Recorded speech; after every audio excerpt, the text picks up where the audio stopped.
The Guyver. I watched it for the first time. I'm only watching this so I'm not completely lost when I watch Guyver Dark Hero starring David Hayter. I gave The Guyver a 6.8 out of 10. Really? I've seen The Guyver 2. I've never seen. I saw The Guyver 2 when I was a little kid. I need to go back and rewatch it. I immediately watched The Guyver 2, and I put, why is this 2 hours long? I'm completely lost, and David Hayter is the worst actor in this movie. How bad is it? 6 out of 10. Damn. That's pretty good. That's so funny. That's literally how it happened, too. Rival House Network.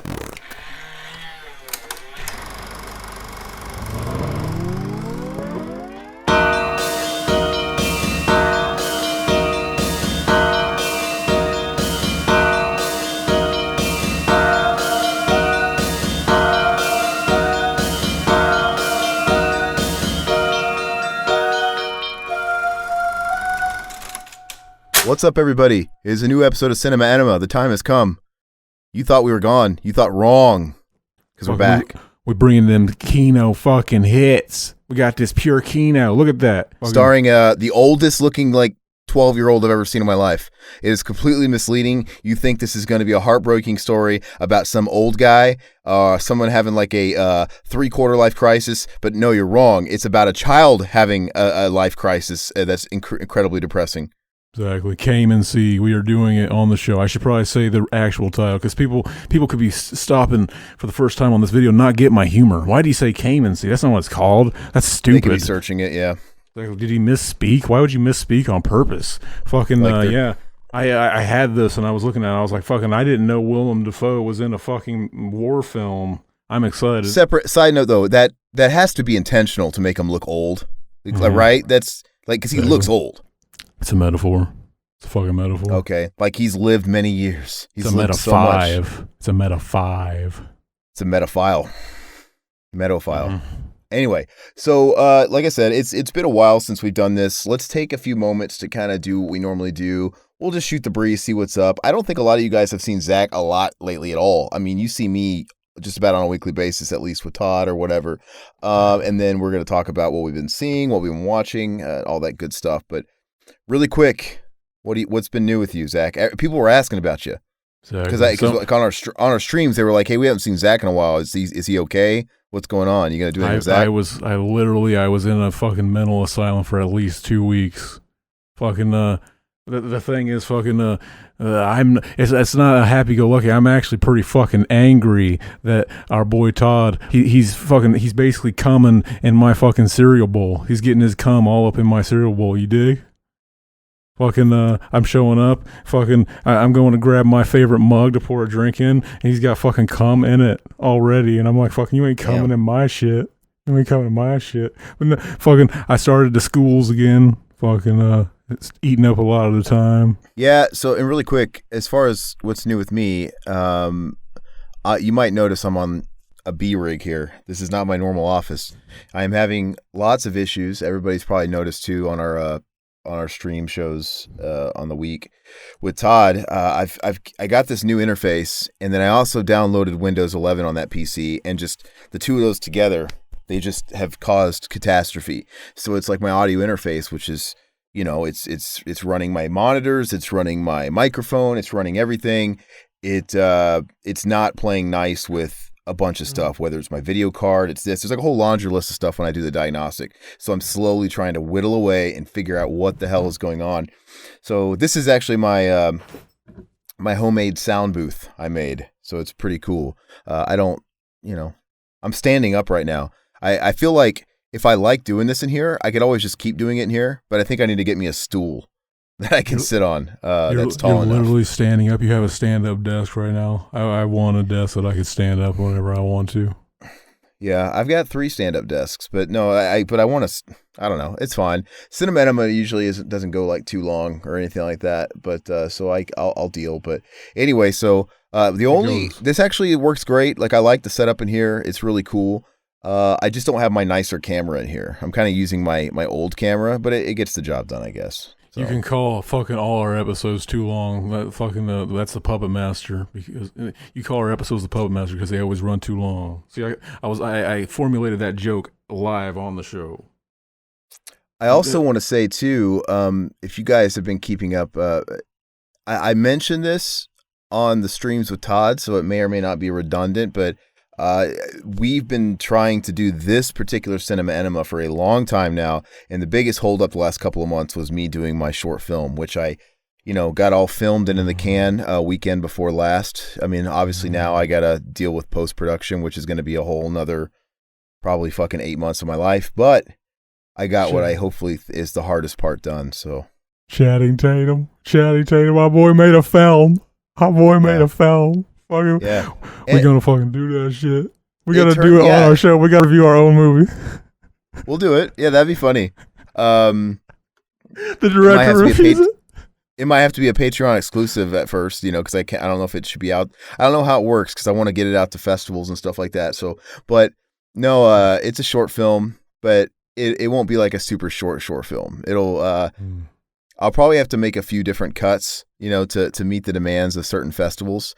I'll try and get one that doesn't exceed 15 minutes, but I'm sure there's one that'll hit like 30 minutes. So we'll see what I have yet to conquer this mountain, but it went well.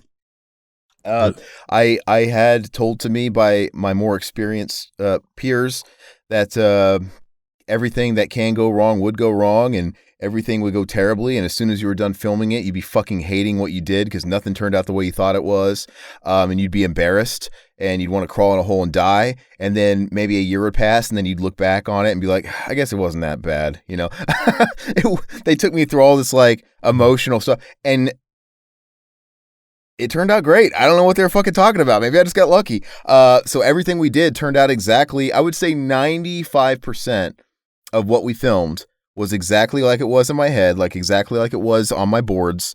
We only had to accommodate a couple of shots. But they actually turned out better. Like, and shit went wrong. He might be talking about the moment when you put it out is whenever all of a sudden you get super critical. No. They're talking about when you make it. It's like everything's going to go wrong. It's like, and stuff did go wrong every single day, but you just kind of have to roll with it. Like, for example, I had a child actor just not show up, just no show. It's probably because he doesn't have a driver's license. His mom. What a king. They just no showed. So I had to roll with it, and I just had to rewrite the scene. And the way we rewrote it and did it worked.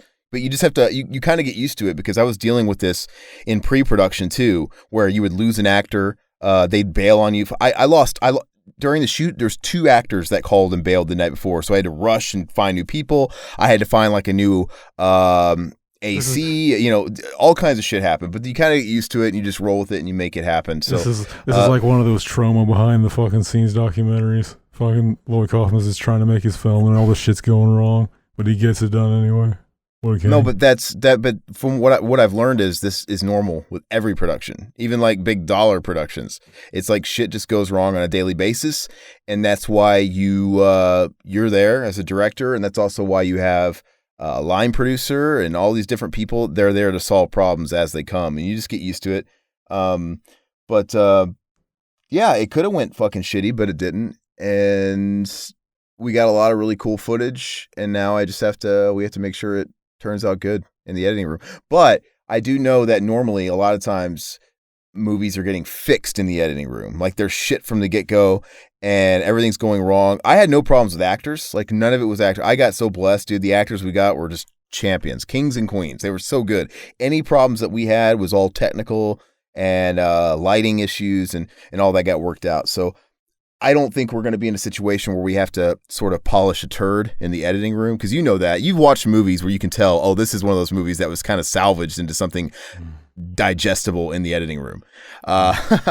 So if this turns out to be garbage, it's my fault, because it turned out exactly on the way it was written. So, and then I wasn't embarrassed. Everybody had a great time. Everybody loved it. So we'll see.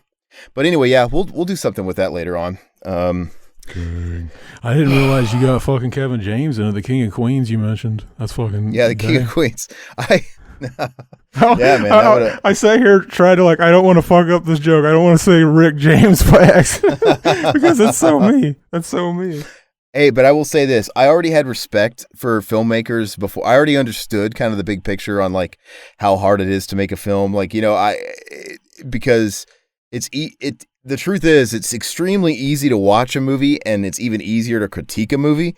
It is really fucking hard to make a movie.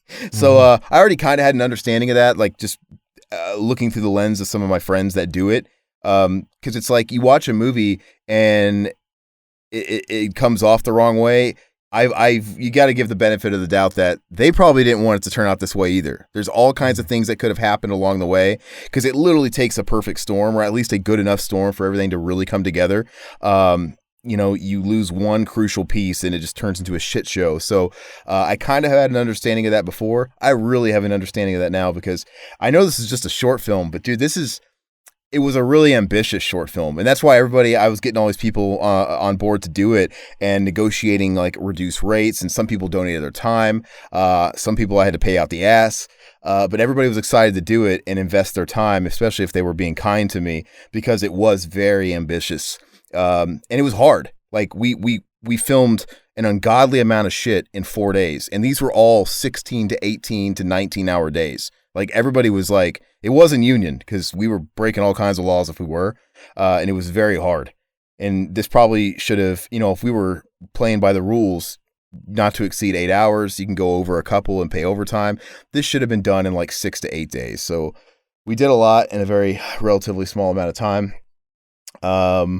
We had a few different locations, outdoor locations. We have a residence we found that works perfectly. I booked a studio for a day and did some other stuff in a studio. So it was pretty legit. So anyway, I can't stress. I decided I was going to do this, I think, in late December. So here I am 8 months later, and I got it at least filmed. And it was literally the hardest fucking 8 months. It's the hardest thing I've ever done. Very stressful. So hopefully it's easier going on. Now, at least with the post-production, I get to deal with like one-on-one people. Like, great, I'm going to deal with my colorist. We're going to edit it first. Then I'll go to my colorist. Then I'll go to my sound guy. And I feel like I don't have to work like juggling a million plates.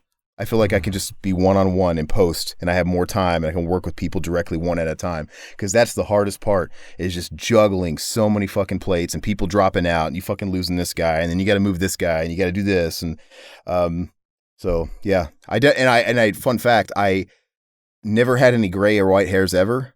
In the last few months, I have just an abundance, just and it's just like stress, dude, just white hairs all over my head.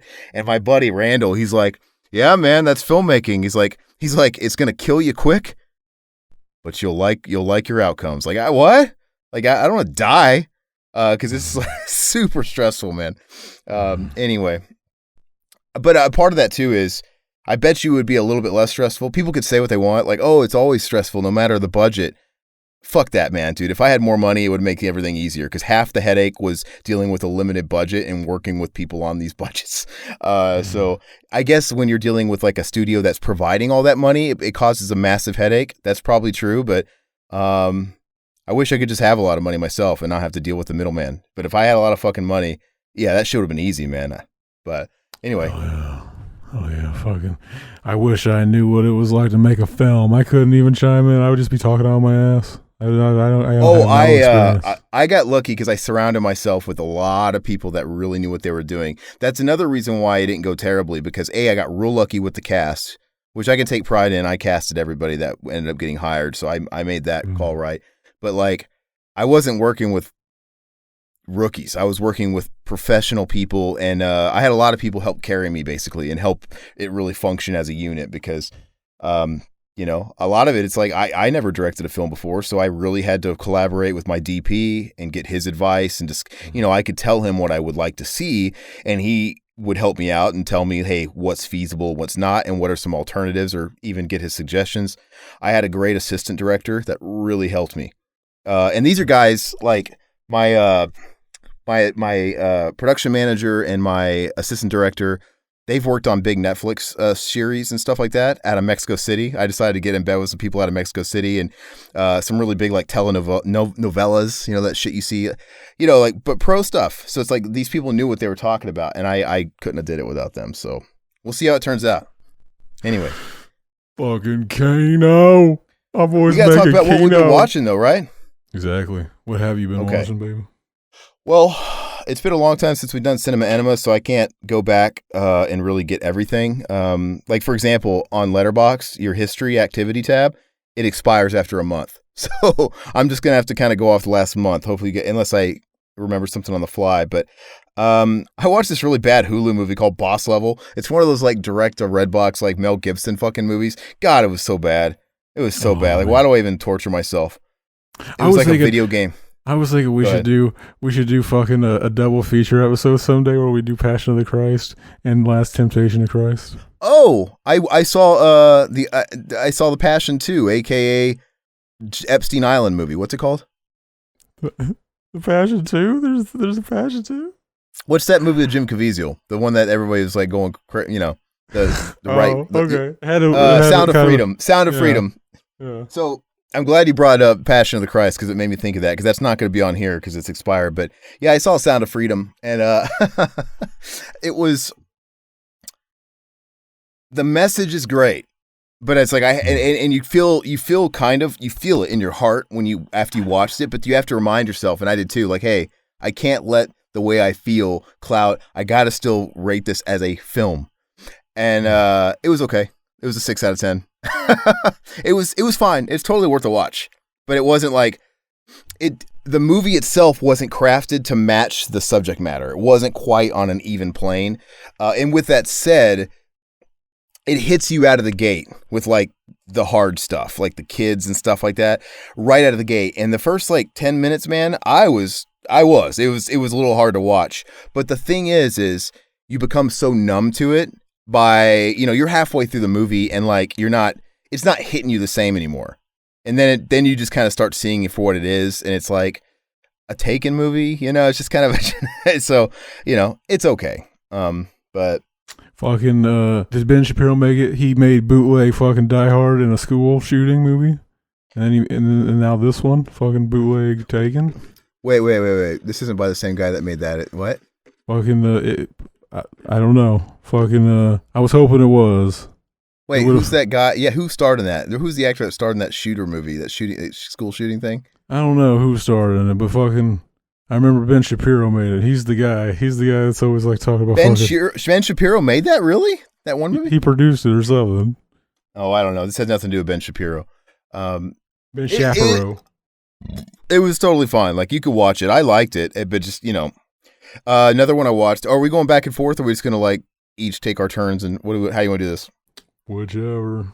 Let me just kind of unload, because we'll kind of set the pace. I finally watched Bucket List movie.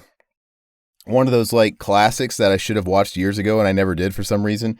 I finally watched Apocalypse Now, and I realized I shouldn't have watched the final cut first, because usually producer cuts, director's cuts, or whatever, they're not the theatrical cut usually for a reason, and because they're usually self-serving and ego driven. And I watched this, and it's like 3 hours and 45 minutes long, and I could tell just by watching this.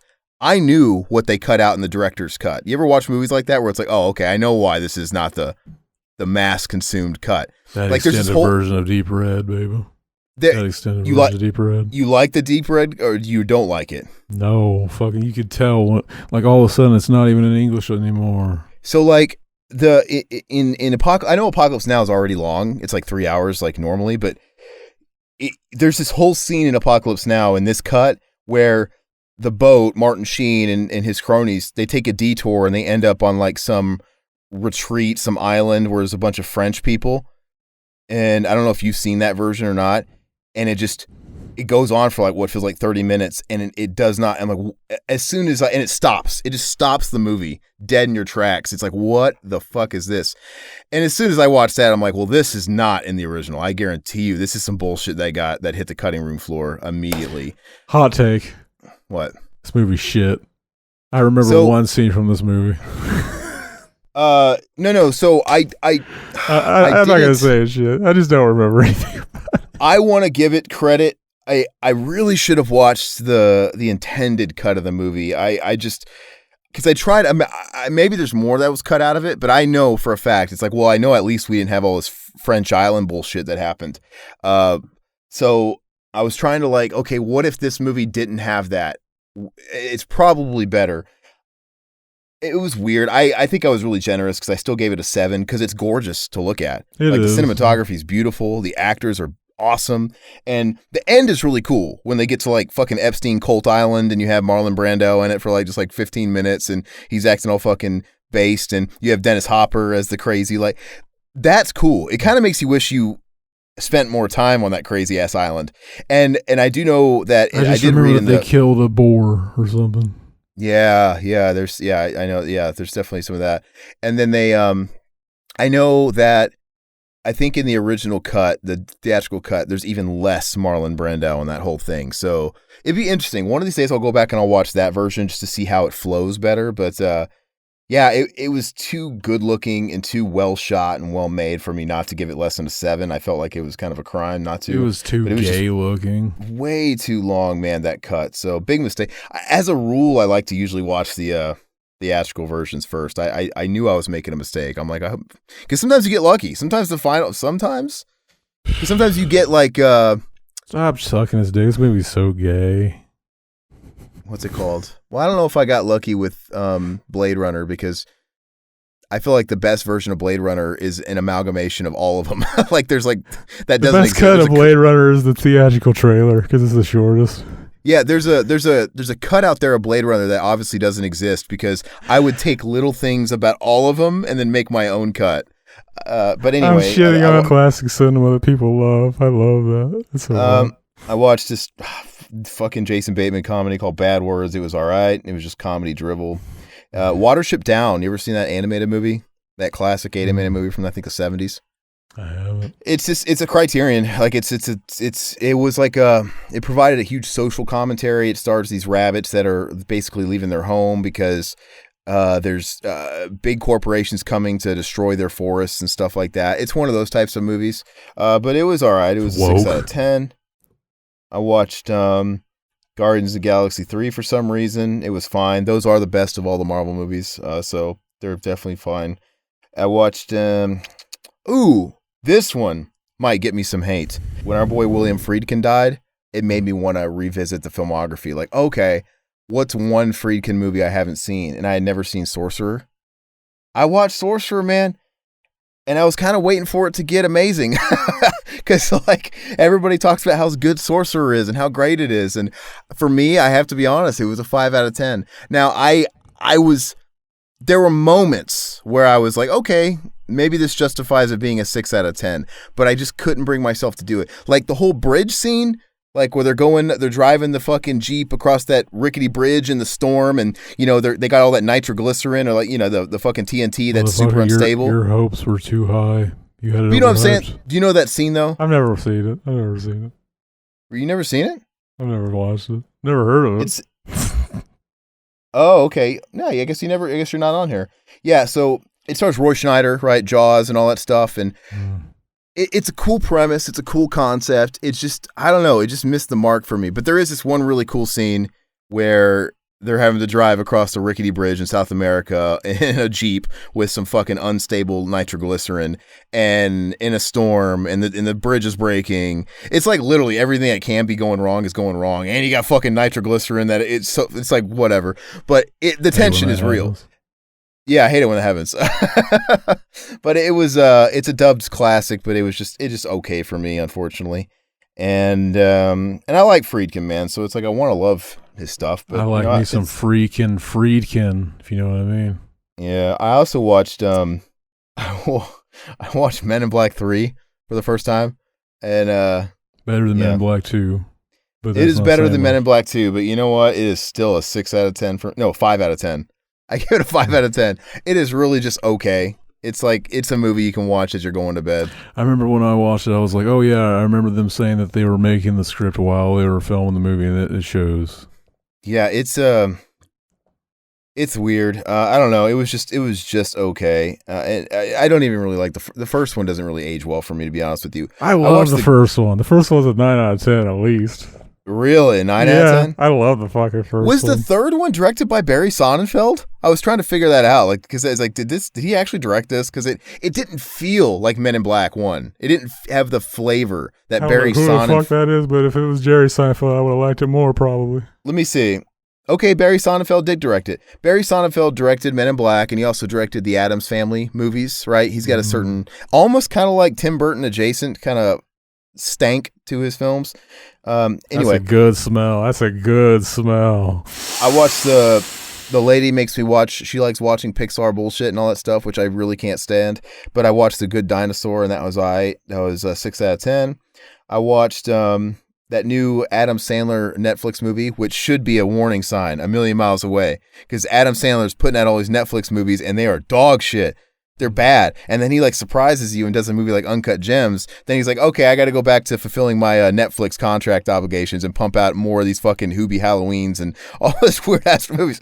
Anyway, he did this one, and I've seen way too many of those. And they really are, they range from awful to, all right, like, this exists. Anyway, his newest one is You Are So Not Invited to My Bar Mitzvah, and it stars his daughter. His whole family's in this damn movie. His daughters play his daughters. I've seen advertisements for this, yeah. Yeah, this one I actually liked. It was actually fun. And Adam Sandler just kind of plays the dad, like a support role. And his daughter was actually a good actress, the one that plays the lead chick. I'd say it was a 6 out of 10, which, like I said, that's good. I was expecting terrible. You realize this horror shit, right? He doesn't have kids. They just fucking de-aged him and deep-faked his face on some They kids. look just like him. It fucks with you. Exactly. What's it called? It is very much a Gen Z movie. Like, it's definitely talking about Gen Z kids. So some of the humor you would think, like, I shouldn't find this fun. But it still worked. But a lot of it's going to appeal to a younger audience, too. But, Generation Zach. They're all my children now. I watched a really bad Happy Madison Netflix movie starring Kevin King of Queens James. Zach fucking foretold. It's called Home Team, and it's your generic inspirational football movie where he's coaching a bunch of kids, and it was a 5 out of 10. It's just kind of there. And then, that's all I got recently. I know I've seen a lot. Whenever Stone Cold Steve Austin did that movie where he played like basically Mr. Miyagi, and he was teaching a kid that was bullied. He's going to teach him how to wrestle. I forget what that movie was. I don't know. I feel like we haven't done this show in such a long time. There's so much that I can go through some fucking Kino shit. I caught up on a couple movies I've been wanting. I'll just skip the 6s. I'll just give you the 7s and up. I watched Pearl, Ty West. That's good. I watched it at 2 times speed. It fucking played like a classic fucking movie with a good pace. I'm joking. I don't think his movies are that bad pace. I liked it. I gave it an 8 out of 10. I liked it more than fucking X. I give it the edge over X too. There was something about it, the whole Technicolor thing and everything was great. Fucking ironic because that movie is called X and that is Edge, but fucking Pearl has the edge over X, but it's the color of cum, so it makes sense. I watched The Green Knight, 9 out of 10. What'd you think of that? That was great. I love The Green Knight.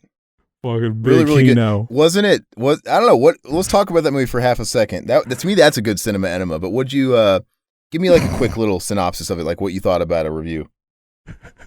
I liked it a lot. Fucking classic story of a guy fucking needing to go and prove himself to himself or whatever. Fucking overcome an obstacle. You wanna hear what I wrote? What? This is a spoiler. I wrote. He just wanted the main character's cum-soaked bandana the whole time. Yeah. It's really do you think that scene where it showed the cum shoot all over the bandana, do you think that really happened, or was that just like a metaphor? Probably something deep that went over my head. I don't know. He came from his hand. What'd you think? So a lot of that movie was filmed on Randall's land. Cool. And I could tell there's a couple of scenes where I actually recognized the. Oh yeah, that's that movie he was fucking. They were working on when he did that on his property. Yeah, and there's actually some of the stuff I straight up recognize on his land. But that's a great movie, man. I keep telling Todd to watch it. It's fucking wonderful. It's wonderful. Fucking, I'm glad I bought that.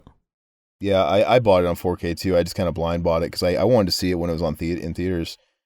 Okay, yeah, what else? Fucking Barbarian, 8 out of 10. What did I liked Barbarian. I don't think I gave it no 8 out of 10. Let me see what I gave it. Thought it was pretty fucking fun, baby. What Great did I use give it? of that song, that old fucking oldie song, Be My Baby. I gave it a 7. It was fun. It does take that weird about face and changes tone. The movie just kind of changes, and it's still fun, but I don't know. We need more movies like that. We need more fucking Dusk Till Dawn movies. Just change gear out of nowhere. Or like Psycho. Yeah. Exactly. I watched that fucking Subway Jared documentary.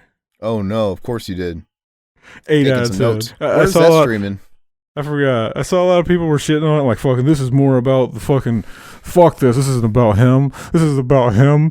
I wanted to see more about him. I want to fucking hear, but it's more from the perspective of the lady that, and it's like, fucking, I don't know. I didn't know any of this shit, so I was entertained. Like, yeah, this fucking, I enjoyed it. Fucking weird motherfucker.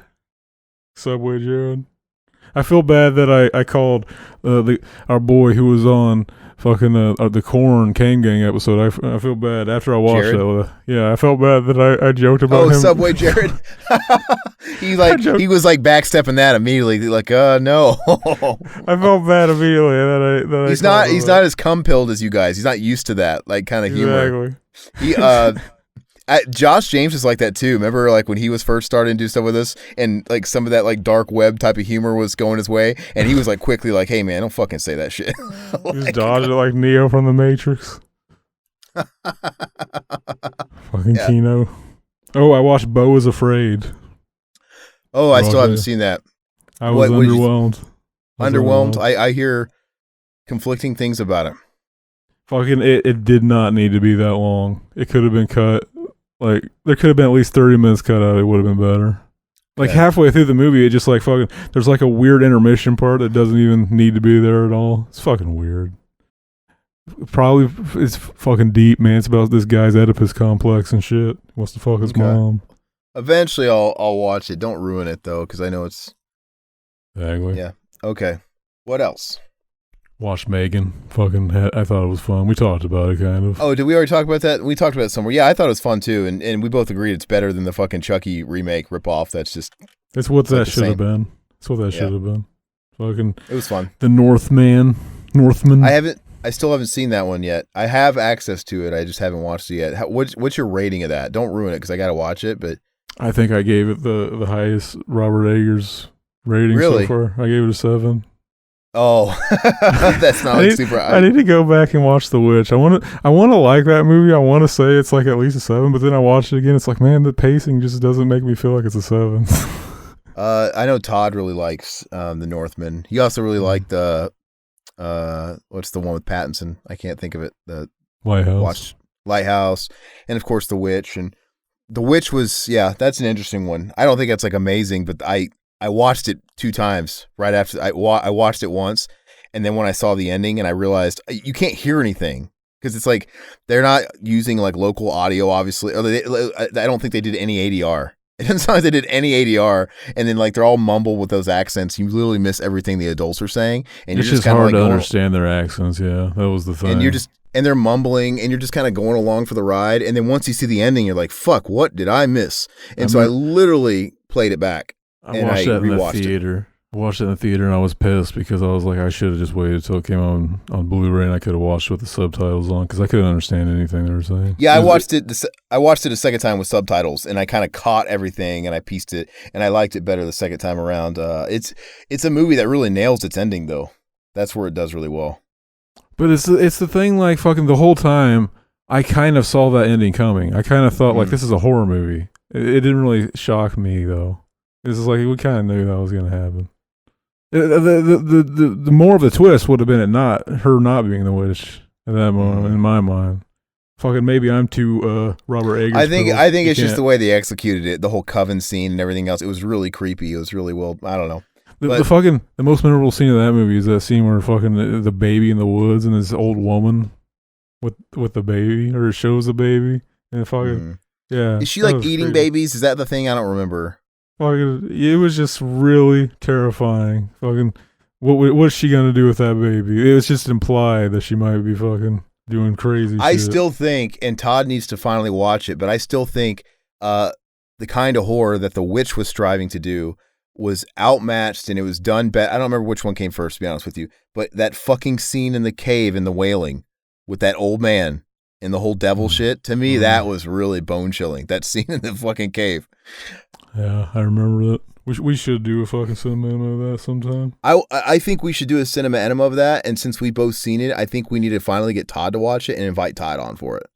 Oh yeah. So he can get someone that's fresh in mind. But I'm super excited for everybody. Fucking, they're putting out the Metal Gear Solid collection. I'm excited to get it for the Switch, and I have to. I this didn't get an 8 or anything, but fucking, I want to mention it just because it has the connection. Fucking the Guyver. I watched it for the first time.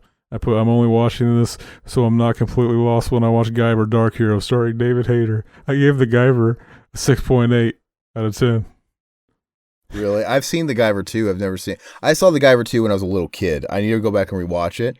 I immediately watched the Guyver 2, and I put, why is this 2 hours long? I'm completely lost, and David Hayter is the worst actor in this movie. How bad is it? 6 out of 10. Damn. That's pretty good.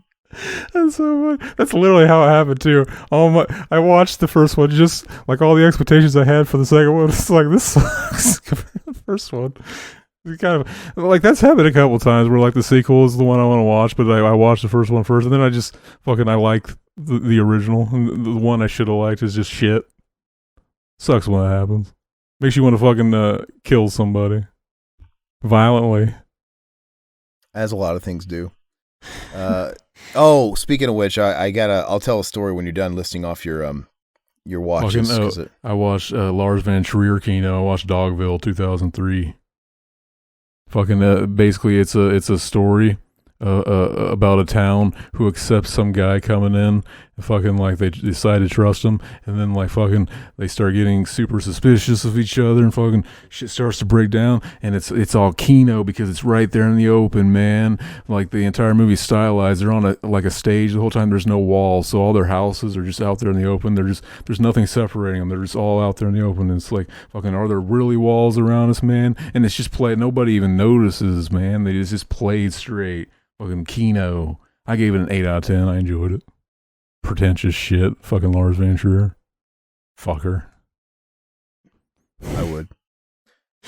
I would fuck Lars Van Trier. He would fuck you and film it, but deep fake your body into a porn actor. Oh, I watched all the Black Mirror episodes. Fucking. Yeah, I watched a handful of them and then dropped off. I mean, they were good, but I don't know why I didn't stick with it. I thought Maisie Day was the weakest. I gave it 5 out of 10. Fucking. I started getting a little bored with the whole technology theme. Like, oh, every episode is like this kind of theme with technology and horror.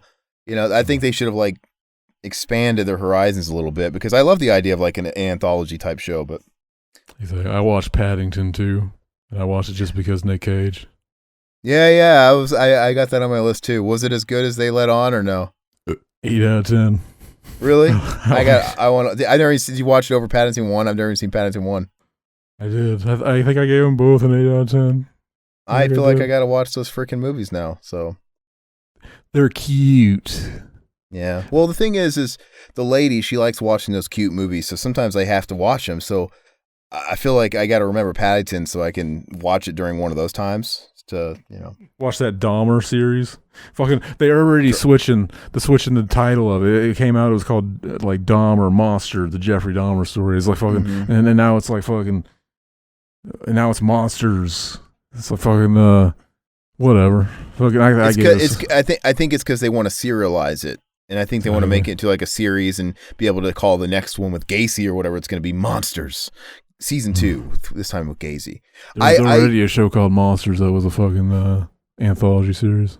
We started watching it and maybe watched 2 episodes, and we weren't feeling it. It was too gross. Like, it made us feel icky. I'm like, I don't want to. I wasn't in the mood for it. I'm like, I don't want to keep watching this. I love the exploitation of that shit.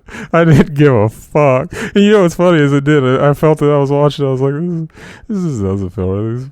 All these people are still alive, and they're probably fucking pissed. It's like, this is really icky. It just felt icky watching the whole thing. I don't know.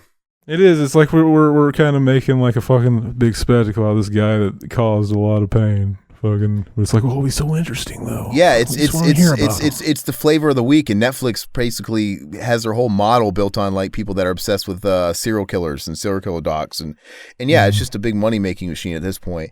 I watched it enough to understand the Exorcist 3 meme that was going around everywhere, where people were changing what was on the movie on the screen, doing different memes. That was that was Dahmer's favorite movie, apparently, The Exorcist 3. He had good taste, and so did those little boys. Fucking too soon. The fucking docu-series just came out. It opens up the wounds all over again.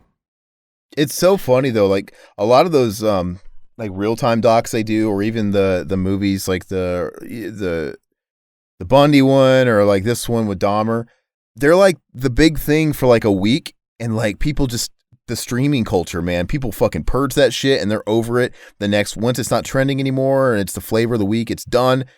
Nobody remembers it. There's like so many of them. Do you remember? Like, nobody talks about Making a Murderer anymore. Making a Murderer was really big, and that's just like, it's gone. I remember they had this a documentary called like Evil Genius that for a weekend, that was the big one. And then it's like, no one even fucking talks about this shit anymore. It's just such junk food, man. Mm-hmm. It is. What else you got? Fucking, that's all I got, baby. So before we move on, I want to talk about what's going on right now. So I am officially on vacation starting yesterday, and I got to go home to Missouri to visit some family all next week. And it was like kicking off my vacation by seeing Metallica's stadium tour, which they're doing 2 nights in every city, and they're billing it as no repeat weekend. Basically, they're playing Friday and Sunday, every city, Friday and Sunday with a day off in between, and each show is a completely unique set list, no repeat songs. Me as first of all, I have to be critical. That is very self-serving of the artist, because I understand that is not going to please the majority of people. Now, for people like me, it's awesome. Like I've seen them a million times. I would love to see, if I go to 2 shows and they're in my city, I don't have to travel for it. And yeah, like I don't mind if they're not going to play Enter Sandman on one of the nights. That's great to me as a fan. Like, great, I'm going to hear some real deep cuts. But if you're a mainstream, you're just a casual fan, which when you're playing stadiums, you're going to have it's a lot of casuals. That's just the way it is. They want to hear Enter Sandman. A lot of these people have never heard Enter Sandman live or Master of Puppets live. So by design of this tour and the way it is, where it's kind of geared towards hardcores, you're going to have a lot of people that can only go to one show, and they're going to be like, I didn't fucking hear Master of Puppets. I didn't hear Enter Sandman. What the fuck is this? Anyway, for me, it's great. I went last night for night 1, and it was actually going amazing. I saw the reunited like Pantera tribute thing that's going on. That was a lot of fun. And then Metallica played, and they were on fire. It sounded great. And then all of a sudden the show stopped abruptly. It just ended. Like they left stage and they didn't come back, and they kind of said bye. And everybody's like, oh, they got to come back. Everybody knows. We all follow the set list. We kind of know how long they play. We know how many songs they play. We know kind of what to expect in set lists. They'll change a little bit from show to show. We were supposed to get more songs. And we're like, oh, well, they're coming back. Everybody's waiting. It's like it's too early. Like they only played like a part of their set. And then the lights come up. I've never heard so many people boo. Because everybody knew it. Everybody knows, oh, they got to come out. They're going to close with puppets. They got to play this song. They got to play this song. They only played 14 songs. For a fucking expensive ass stadium concert. It cost a fucking arm and a leg. Anyway, and they just never came back out. And then as soon as and everybody's talking with each other, I was on the floor too. Like, oh no, they're coming out. They're supposed to play this. Oh yeah, it's gonna be an encore. They're gonna come out. Yeah. And even me, I'm like, yeah, they're not done. But it started getting sus. I'm like, this is weird though. Like they shouldn't be leaving. Like what? I know they have more to play, but they shouldn't be leaving the stage. You're not supposed to know that. You're not supposed to know. That's an encore. You're supposed to pretend like you don't know them. No, they don't do like an encore. They don't really do that. They were this time. You guys are breaking the effect. That's the way it felt. Anyway, but eventually, like, no. If that starts people getting impatient and people are starting to leave. Like, yeah, they're kind of taking a little too long. If this was like people are leaving, I'm like, but wait, no. It's like if this was really over, the fucking crew would be up tearing apart there would be clear signs, and they weren't doing that. And then after making us wait like what felt like ever, then the house lights came on. Then you know it's over. Like, what the fuck? And then everybody, dude, I heard like there's 70,000 people in the stadium. Boo! Oh wait, they didn't come back? They No. didn't come back? Oh. No, I thought you were implying that like then they finally came back and then they booed them. No. They did like a bye, but they do that even before like yeah, if they're gonna do an encore, it's like yeah, they're gonna do the fake bye and stuff and come back. Oh, okay. So they did their bye-byes and stuff like that. But then they never came back. And so as soon as the house lights came up, just mass boo. No. After Zayo the show broke up was on stage. Zayo broke up. No. After the show, I went on like online just to see what the fucking hoopla was. Like, what the fuck happened? And then there was rumors going around that his voice got hurt or something like that. I'm like, he sounded great. Like, I'm like, maybe I noticed like 2 songs before they left, like they were playing Fuel. Give me fuel, give me fire, give me that. Okay. I noticed on that song, he was letting the audience sing a lot. I'm like, what happened? It's like, and so he had to have fucked his voice up. Something happened during that song. But even then, he played 2 more songs after that, and it sounded normal. So I don't know what was going on. Anyway, you had a lot of people pissed because you had a lot of people going just that one night. And Master of Puppets is like their popular song right now with the kids, thanks to TikTok. And they didn't play Master of Puppets. And so there was kids crying. There was little kids crying. That's always fun to watch. There was little kids disenchanted and crying and upset.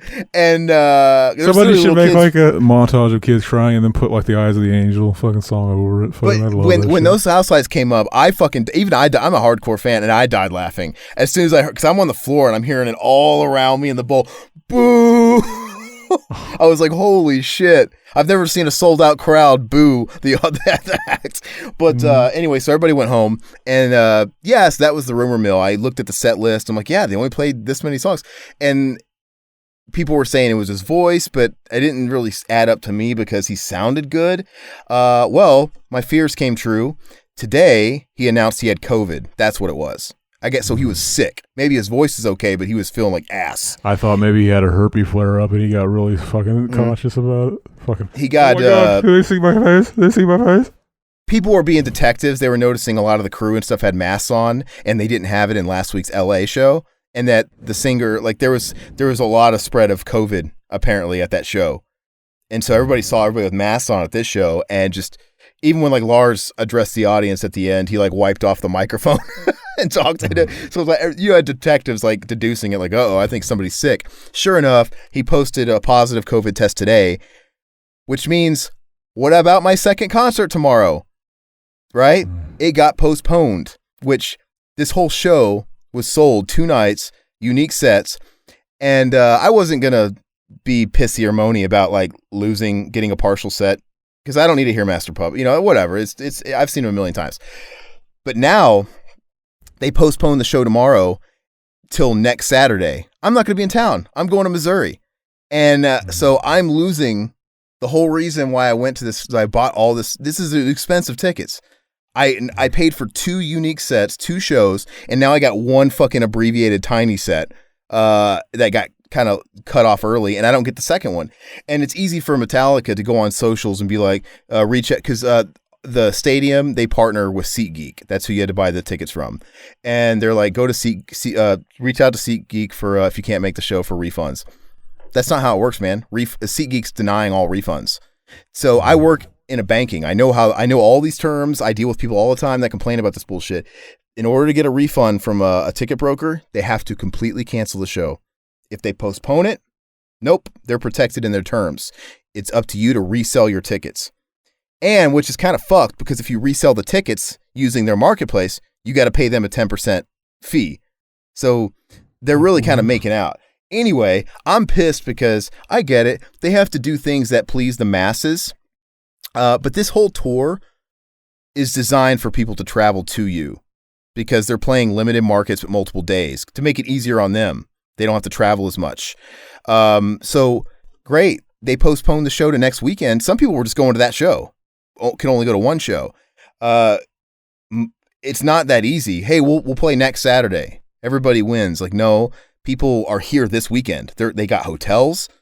They traveled from Timbuktu. They took time off work. They can't just, they're out money because you lose the money on the hotel. You lose money on like flight and gas, all that shit.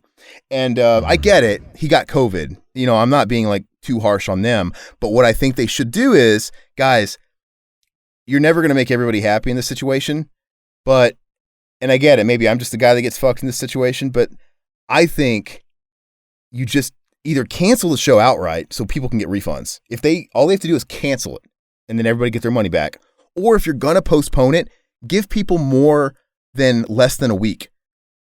Because, yeah, you're still going to fuck over the people that live in like fucking Idaho or wherever the hell they came from. But the people that are local and even people that traveled, if you give it more time, then they can make arrangements to get the time off and maybe decide if they want to make the trip again. Or you give them more time to sell their tickets, right, on the market. Don't give people 6 days. And and I get it. You kind of have to play with scheduling because this is a stadium tour. We're getting into football season. There might not be open. This is the last weekend before they take a break, before their second leg. Phoenix was the last weekend, and then they were going to be off and restart it at the end of October. Could you not fucking reschedule Phoenix to start right before the October run, or schedule it to be the end of the second run? And fucking do it, get us in December or even next year. And that way you give people more time. So you have a lot of people that are pissy and moany. And I'm fucking pissed, man. I really am pissed. Like I paid for so much and I'm getting fucking boned. And now I might not be able to get a refund. So it's like, it shouldn't even be my stress. It should not be my stress to try and sell the ticket. Short notice. It shouldn't be my stress. So it really put a damper on this weekend. And I freed up. Tomorrow I was going to be busy, and that's why I'm like, hey, let's record this at like noon because I got to head. No, I ain't got fucking shit to do now. Fucking motherfuckers. It really pisses me off. So I'm not mad at him getting sick. I think it's kind of bad form to fucking reschedule it, cancel it, or fucking reschedule it further out. The tour's going into next year. Fucking I will accept that. Schedule it for the winter, the early spring. That's better than fucking this bullshit. So anyway, I'm done ranting. Lucky you heard it here, fucking James Hetfield. You've been called out, bitch. And you know, I don't know. It is what it is. It's fucking dumb. I guess I could look at it glass half full and be like, well, at least he didn't take that COVID test before the show started because they would have rescheduled the whole weekend to next week and I would have missed all of it. I got to look at it half full. But I'm sorry, man. I paid $600 for 4 tickets, like 2 shows, 2 people, and I got like 1 abbreviated show. So it's like I feel a little fucked, but it is what it is. Anyway, like if they're gonna charge that much for tickets these days, they gotta fucking start accepting refunds. What the fuck? It's all a venue thing. It's not them. It's the venue. It's the ticket brokers. They're protected. So yeah, so like I said, what they need to do is. They don't make those rules, but what they did do was they decided to reschedule it in 6 days. Like I said, that doesn't give any people time to resell or whatever. I think the best thing they could have done is cancel altogether. That way people at least get their money back. And suck everybody's dick. Or for free. Or postpone it later at the end of the fucking tour, even if you have to. Make it the last stop and whatever you got to do to give people more time. To make plans and stuff like that. Or, dude, give somebody a fucking symbol that you give a shit. Like, even if like you really can't do that, be like, hey, anybody that fucking can't make that new show, if you're a hardcore fan or whatever, give us proof your of purchase. Fucking symbol from your drum kit. Fucking give us proof of purchase, and we'll give you fucking store credit on our merch. Just some kind of symbol. None of it really makes up for it, but just. I don't know, the whole Lars, I think I want Lars's China symbol. Give me that China symbol, Lars. Yeah. Anyway. So I guess we're going to be talking about the movie now. So are we going to take a little break and then get into the meat, or did you want to? We can take a break, baby. I need a drink. Okay, we'll take a break. It's hotter than shit in this fucking oven I'm in. This when you sound treat, when you do this to like a closet, dude, it is fucking burning up in here. So I'm just going to go and get a little air. But we'll be right back, and we're going to talk about Came and See.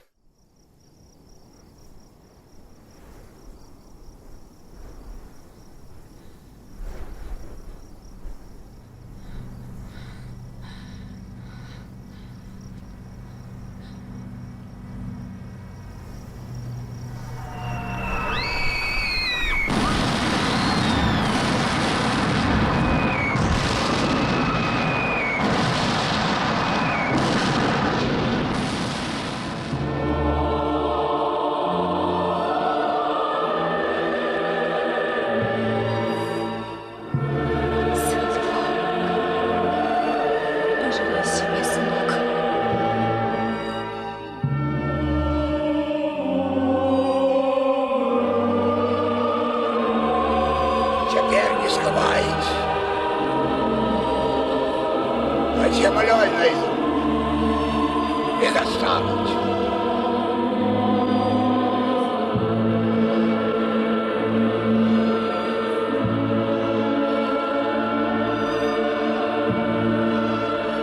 Будем беспощадны. Они того заслужили.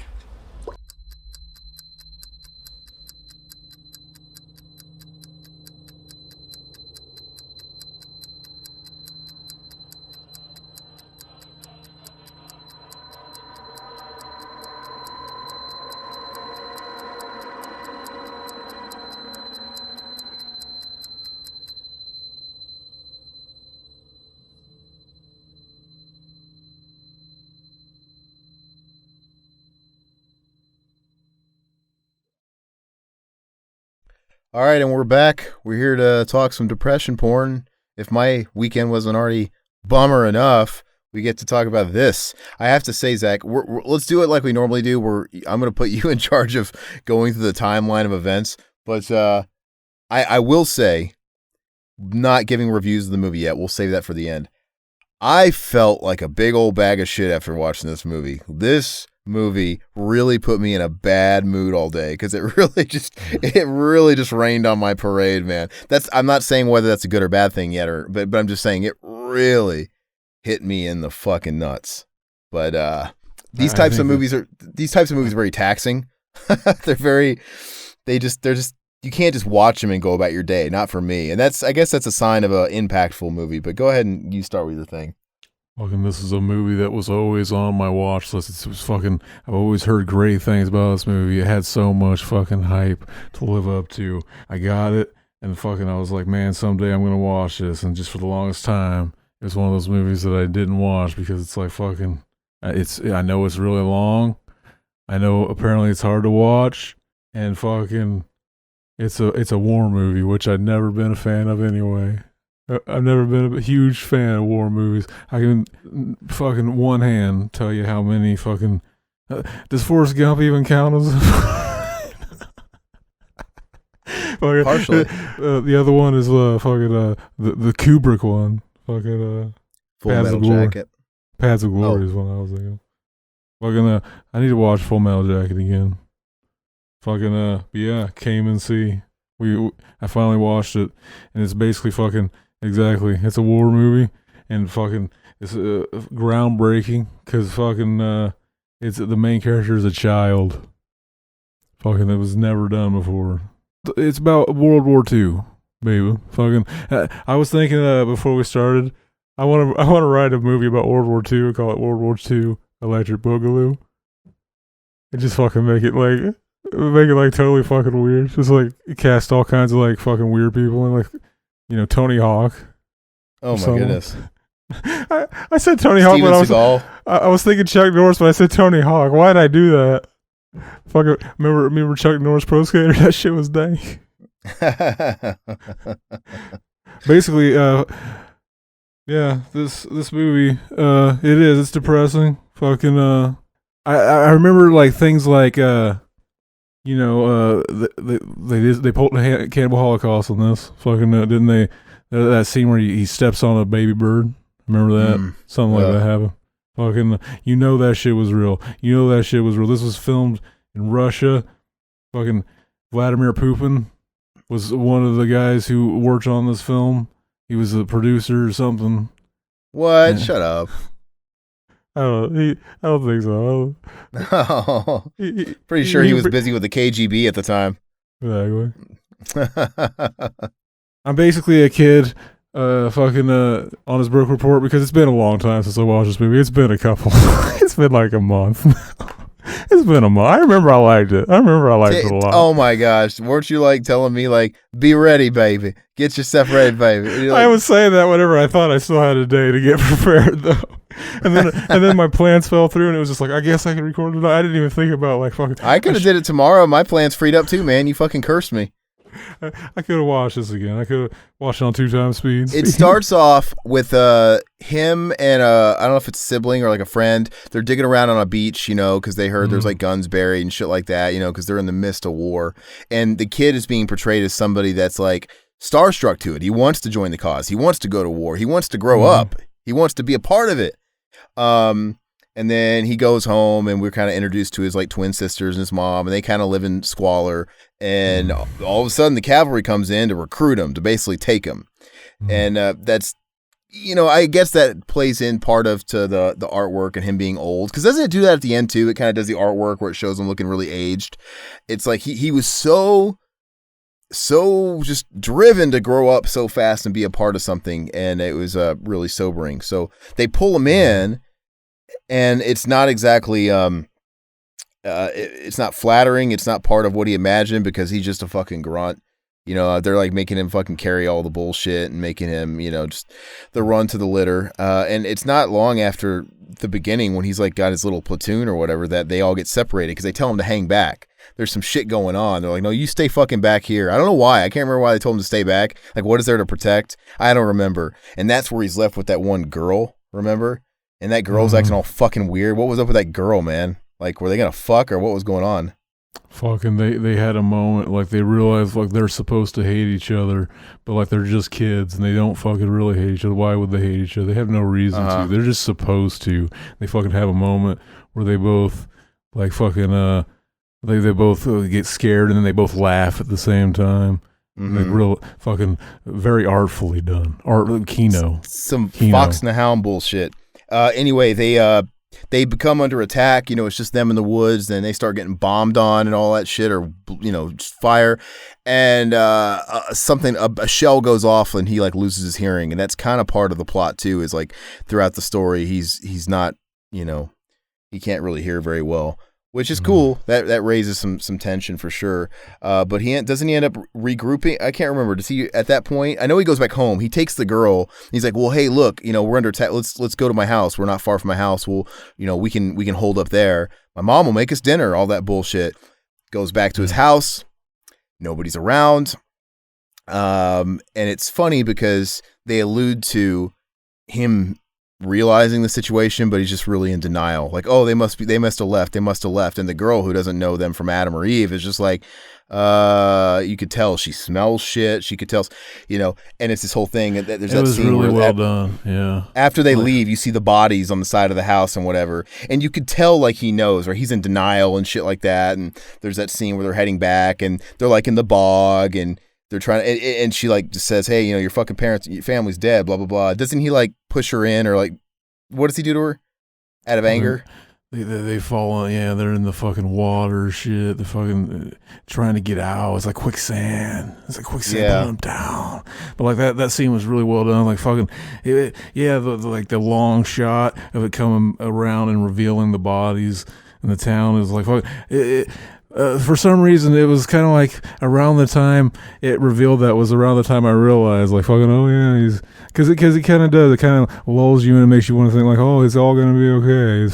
His mom's still, like, I actually fell for it. I wasn't really thinking, I don't know. It seems obvious now. Like, how did I fall for it? But they kind of both sell it, though. Like, his expressions and the way he's acting, which you come to learn is, like, clearly he was, like, in a place of blissful ignorance, and matched with the way her expressions are of coming into this home, where it's unfamiliar to her, and she's just like, as anybody would, like, if you're not close to it, someone takes you to this place, you're gonna be like, dude, what's going on with this guy? This place clearly smells like fucking burnt bodies or whatever. And I don't know, but yeah, that was really, really powerful. And so from there, once they're in the bog and the quicksand and all that shit, that's where they get picked up by another group of people, right, that were from the town, right? Yeah. The movie, it's very much like a slice of life movie about fucking this kid. His life gets fucked up. Lays the smack down on his life. Fucking, it's easy to take this shit for granted too, because it's just like, this is so out of like, there's no way fucking. It seems like I'd wake up and just fucking have to dodge a bomb in my backyard, but it's like fucking. There are people that do that, and it's fucking. They get picked up.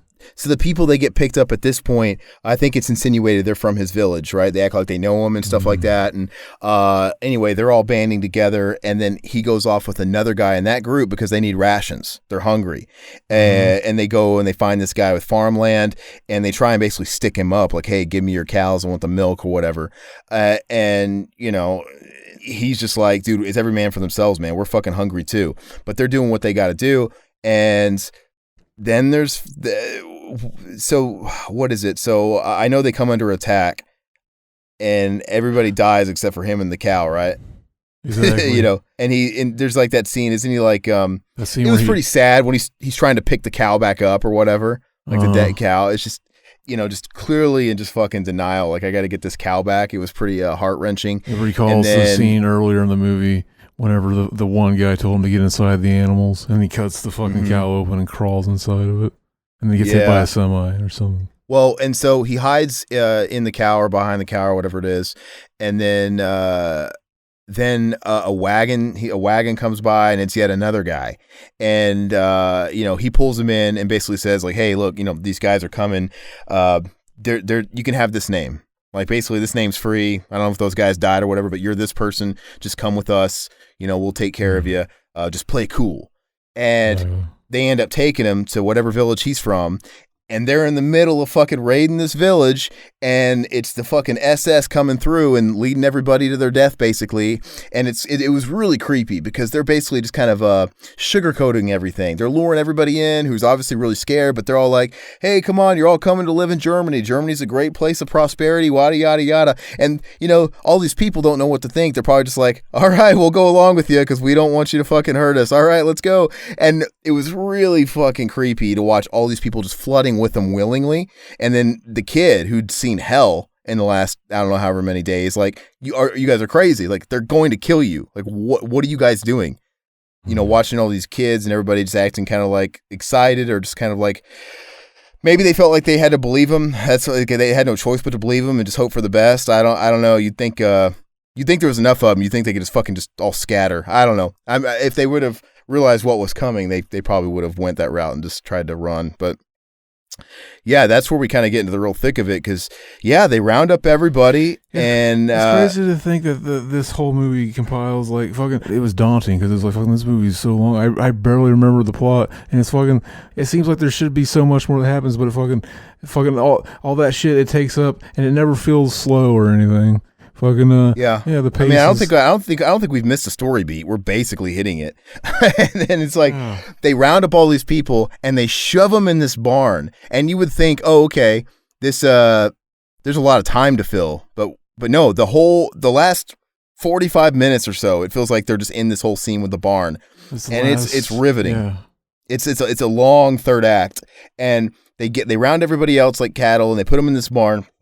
And they start playing their psychological games with them. Of course, they're all begging to be out. They got kids. And you have this one fucker. He's like, okay, you guys can leave, but you got to leave your kids. And of course, it's like, you know, I kind of thought maybe there was going to be some scumbag asshole that was actually going to be a coward. And he was going to, but no, of course, nobody's leaving their kids behind. And our boy, our kid, our old man child or whatever, he actually escapes. He goes out the window with a couple other people. I think they get killed, and they just end up taking him. So once again, he's spared long enough to witness everything, because he's our vehicle to witness what's going on, so he can't die. And they pull him out, and we're just kind of watching him watch what's going on. And these fuckers, just when they just light them on fire, spoiler alert, in this barn, I think that's already heart-wrenching enough of a concept, but because the scene is so slow baked and they're really letting you live with these people inside, you kind of see what they're going through, the stress, the fear. You see the looks in the little kids' faces and stuff like that. They let you soak and marinate on this scene so long to where when they finally just set them on fire and you hear them screaming inside, it is just the most harrowing shit I've ever seen. And they don't really have to show you anything. You're just listening to the screams and shit. And it is absolutely brutal, man. And then you have the Nazi fucks. They're just fucking laughing like it's just a Tuesday for them. You know, this is like, okay, another day at work. And it's insane how desensitized they are. You think there had to have been some people on the wrong side of that war that felt bad about what they were doing. You know what I mean? There had to have been. I mean, not everybody could have been drinking the Kool-Aid that hardcore from Hitler, I would think. But so that happens, and then the original cavalry comes back. The original group that he was with, they got separated, and he was stuck with the little girl, and they left. They end up coming back full circle, and they round up the leftovers. So they ended up killing we find out later that they had gotten the bum rush by some of those SS people that got away, because I think they found their car and shit like that, broke down, and they had gotten them. But they come to the fucking the barn and all that stuff, and they round up the leftover SS guys that are there, and they give them their own medicine, right? They tie them up, and they start fucking with them, and then the tables are turned, and you have the one defector, the one guy that's like, oh, it was their idea, it was not, I did not want to do it, blah, blah, blah, blah, blah, blah. Yeah, and there's that whole thing about like, what do they say? Like, okay, well, you do it. You fucking kill him. You say it's this guy's fault. You fucking burn him. And that one fucker was like grabbing the fucking gas or whatever and pouring it on him. Like, no. It was really, really funny. And also very satisfying as a viewer to watch what they just did to people. You always like to see it come back around. And it's very satisfying. But anyway, I don't want to keep talking because what do you have to say about this whole scene? It was fucking this was one of those things that's fucking I've heard so much about it, fucking I bought it, fucking never seen it before. It was like fucking I'm gonna like this. Fucking same. You told me to watch it and I just bought the Criterion. I'm like, I'll just buy it. Exactly, but it's like fucking I took a gamble because of fucking war movies, they were never my thing. It was just like fucking there's just something that was just like I'm not interested. I don't care. But this isn't. It sounds this terrible, isn't so much to me. This isn't like a traditional. When I think of a traditional war movie, you think of old John Wayne movies, or you think Saving Private Ryan, where it's like in the thick of battle. This is more like a war as a backdrop movie, and there's a little bit more to it for me. You know, or it's kind of like what's another movie that does that? I just like it when people do a different spin on the war movie, because there's tons of movies where, like, have you seen that movie Banshees of Inisherin? I haven't. It came out this past year, and really, really, really good. And it's one of those movies where it's set during the backdrop of an Irish war. Like, it's going on around them, but it's just about so much more than that. But it's definitely like got its influence on what's going on with the people. This movie to me leaned a little bit more towards that than just a full-on fucking storming Omaha Beach fucking bloodbath movie, because there wasn't that much violence in the movie. It wasn't like a lot of like war action. It wasn't that kind of movie. Exactly. If you ever get into watching the Ghibli movies, which I've become a total Ghibli stan in the last few years, a lot of the classic Ghibli movies all take place during a war. Some of them are real wars, some of them are fictional wars in their whatever world they live in. A lot of World War II stuff. And this reminded me kind of like of a movie Ghibli would make. Like one of the ones that are real gut-wrenching, where it follows people with the backdrop of war and how it's affecting them. But anyway, yeah, the whole thing was gut-wrenching. And even though it was satisfying to watch them get a little bit of their medicine, it still didn't feel satisfying enough, because you lived with those people for a long time at this point and watched them suffer and watched all these fuckers laugh about it and make a game out of them. Even when they kind of got theirs, it seemed too quick and too nice. Like it didn't equal, right, what they dished out. But yeah, I mean, and how does the movie end? So they kill those fuckers, and we just kind of see the guy, like they're off to their next thing. And we like look at the kid's face. You see the fucking Hitler thing. What is it, like a Hitler poster, Hitler picture? What is it that they kind of freeze on? Flashes and shows a bunch of pictures of Hitler. Fucking apparently the original title for the movie was "Kill Hitler." Kill Hitler. Yeah. And then fucking they were like, that is too graphic. Yeah. That's too graphic. And I think that's the scene where we see the shot that's on the cover of the movie. We see like the fucking kid's face, and it's like changing and shit like that. It doesn't have where it looks really old. And yeah, I mean, I don't know. They just kind of go off into their next thing. I mean, do they imply that, yeah, I don't really know. I don't really know what happens to him, but he just grows up real fast, man. Willem Dafoe. It doesn't look like Willem Dafoe at all to me, but it's an old guy. You can't be serious. It doesn't look like Willem Dafoe, man. No. Can Spider-Man come out to play? But it's a really good movie. I mean, is there anything that we missed that we didn't go over, or do you want to talk about overall ratings and impressions and stuff? I wish I would have watched it. Wish I would have watched it again. I don't think we missed anything. The thing is we hit all the beats. It's just super, super, super. Is that him now? The director of this movie looks like fucking scuffed Anthony Perkins. Yeah. Bates Motel. Fucking psycho. But for me, I don't like to give. It's a hard movie It's extremely taxing, as I said. It's not a movie that I'm going to be able to rewatch anytime soon, if ever, because it is such a fucking hit to the stomach. But I'm having like I'm basically doing for me what you did with Dear Zachary, where it's just like fucking sit here cracking jokes at the fucking really. I mean, that's fine. But it was so emotionally taxing. It literally, I should have never watched this movie in the afternoon. I watched this movie around lunchtime, and it just set the whole tone for my day, dude. I didn't want to get out of bed. I didn't feel like doing anything anymore. It really, really bummed me out. And so maybe it's hard to. Maybe that's my excuse. Fucking, it was a traumatic experience. My brain immediately tried to wash it out. Fucking, I'm gonna have to experience it again. Fucking, soon. There's a couple of different kinds of movies. I mean, there's obviously like good movies that are junk food movies. Like I can watch Wayne's World over and over and over and over again. I can always put on Wayne's World, or I can always put on like Teenage Mutant Ninja Turtle. It's comfort food, and it satisfies and scratches a certain kind of itch. But then you have movies like Come and See that are, by all accords, really, really, really well done, and they make you feel like, I mean, the fact that it does make you feel as gross as you do and depressed as you do, I mean, it was effective. That's it. That's what it kind of, I think, was aiming to do.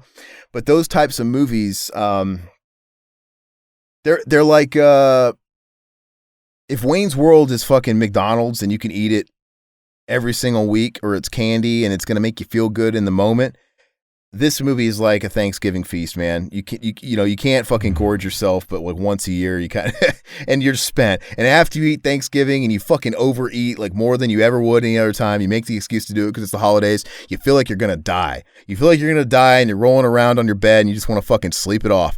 That's how these movies are. They're just as good, if not better. But man, I don't want to say use once and destroy, because the way I watch this movie again is if I want to watch it with somebody else and show it to them. But I don't see me having the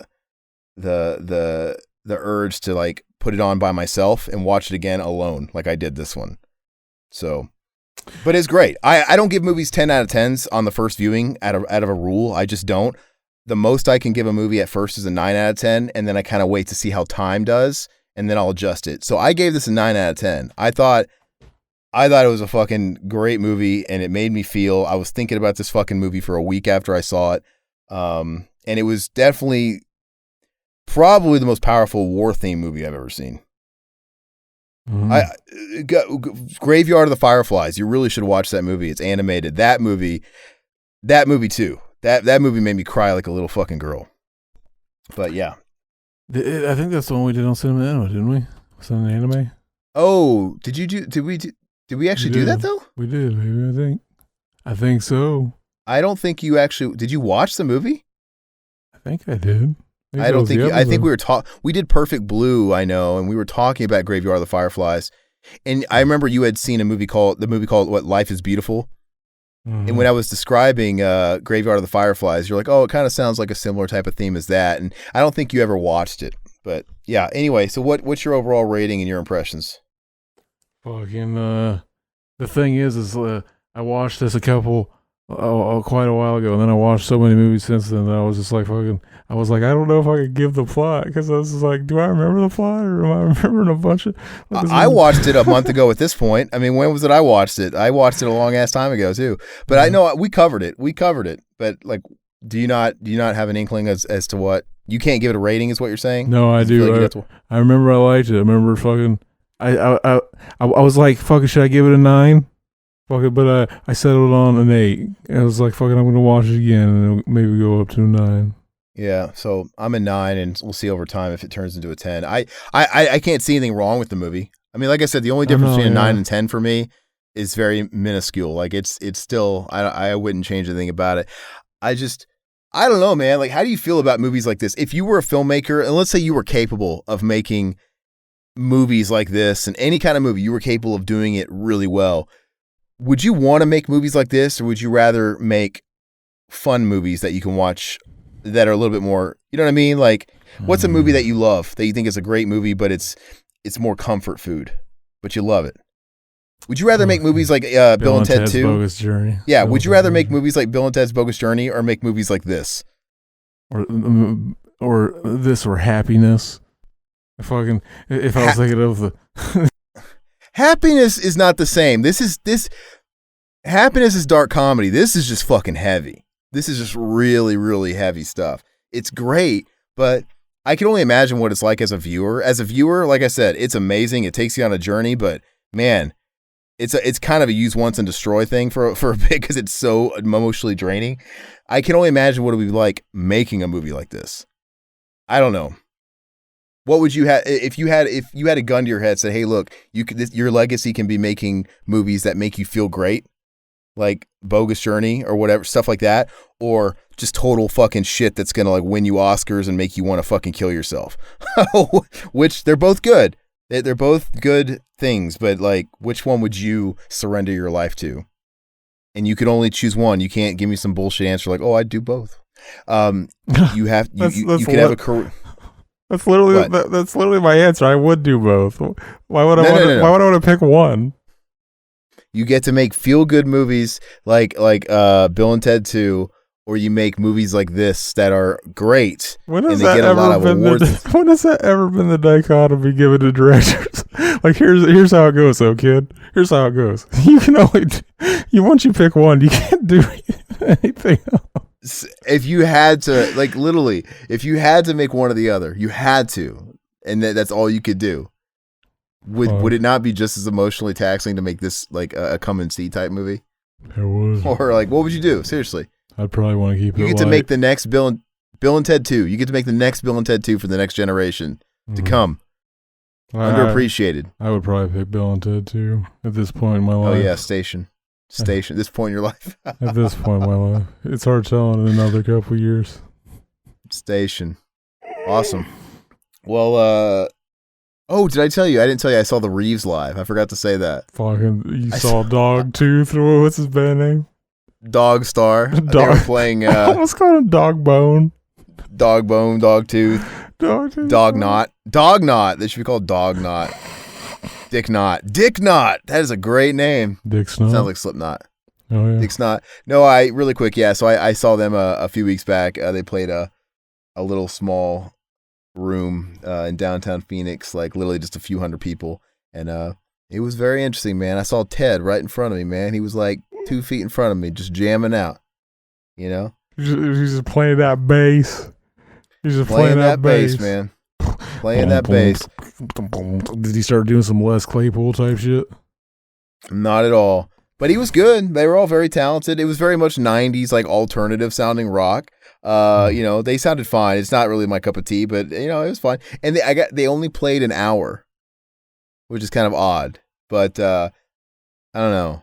But it was fine. It's because really I just wanted to see Ted. I didn't really give a shit that much about the music. So an hour is great for me. I would have been pissed if they would have been on for like 3 hours. Like, oh God.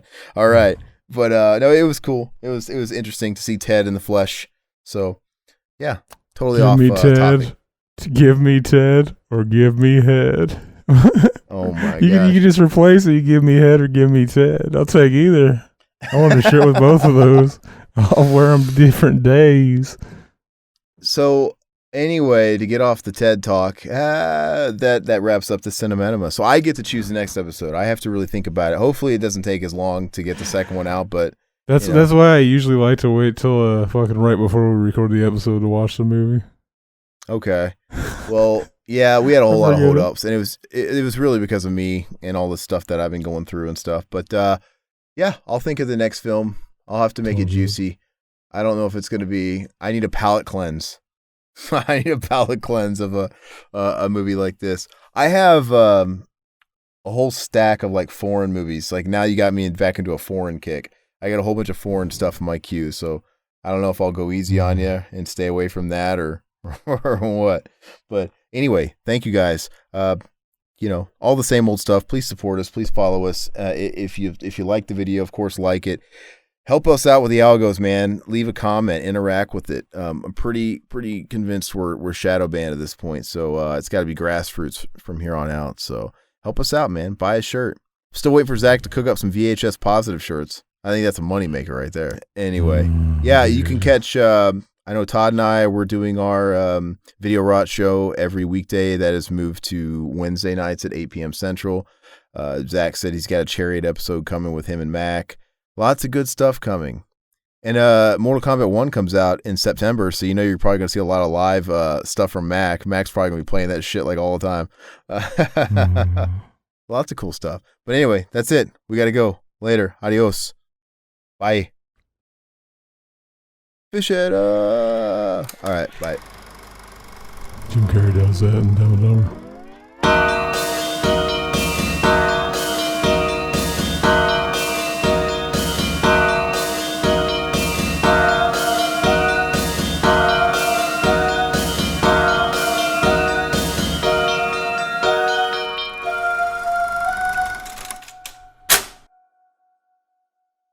Bible house. Chinese. No. That sounds like fire. Like this country used to.